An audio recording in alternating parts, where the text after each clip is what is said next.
ভারী বৃষ্টি আর পাহাড়ি ঢলে আবারও বৃদ্ধি পেয়েছে সিলেট ও সুনামগঞ্জের নদ নদীর পানি। সিলেটে সুরমা ও সুনামগঞ্জে জাদুকাটা নদীর পানি বিপদসীমা অতিক্রম করেছে। ৬০ সেন্টিমিটার বৃদ্ধি পেয়ে বিপদসীমার উপর দিয়ে বইছে সুরমা নদীর পানিও। ফের বন্যার আশঙ্কায় স্থানীয়রা। প্রতিনিধিদের পাঠানো তথ্য ছবিতে আরও জানাচ্ছেন সিরাজুমনি শুভ। এক বন্যার রেশ কাটতে না কাটতেই সিলেটে আবারও প্রবল বন্যার আশঙ্কা দেখা দিয়েছে। রোববার রাত থেকে পাহাড়ি ঢল ও বৃষ্টির কারণে বিভিন্ন নদ নদীর পাশাপাশি নিম্নাঞ্চলে পানি বাড়ছে। আবহাওয়া অফিস জানিয়েছে, সিলেটে সকালে ৬৫ মিলিমিটার বৃষ্টিপাত রেকর্ড করা হয়েছে। তার আগের ২৪ ঘন্টায় হয়েছে ৩৯.৬ মিলিমিটার। ফলে সকাল থেকে সুরমার কানাইঘাট পয়েন্টে পানি আবার বিপদসীমার উপর দিয়ে প্রবাহিত হতে শুরু করেছে।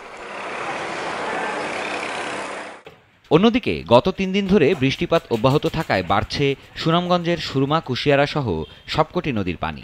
গত ২৪ ঘন্টার ব্যবধানে সুনামগঞ্জের সুরমা ও কুশিয়ারা নদীর পানি শহরের ১৬ ঘর পয়েন্টে বিপদসীমার ৩ সেন্টিমিটার উপর দিয়ে প্রবাহিত হচ্ছে। আগামী ৩-৪ দিন বৃষ্টিপাত হওয়ার সম্ভাবনা থাকায় স্বল্পমেয়াদী আরও একটি বন্যার আশঙ্কার কথা জানিয়েছে পানি উন্নয়ন বোর্ড। আর ক্ষতিগ্রস্তদের তালিকা তৈরি এবং পুনর্বাসনের কথা বলেছেন জেলা প্রশাসক।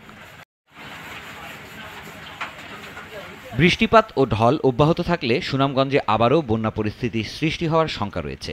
গত ২৪ ঘন্টায় সুনামগঞ্জে বৃষ্টিপাত হয়েছে ১৭০ মিলিমিটার ও চেরাপুঞ্জিতে ৩১৩ মিলিমিটার।